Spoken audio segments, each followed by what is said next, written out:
जो हटानी बात जी खाली से नौगी देव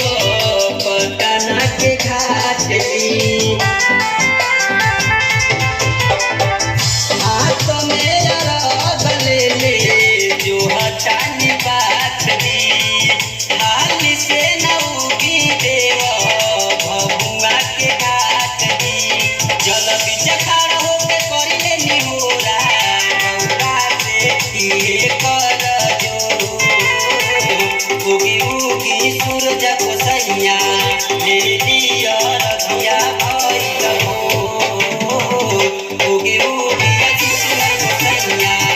ले लिया रखिया भइल हो खाली रह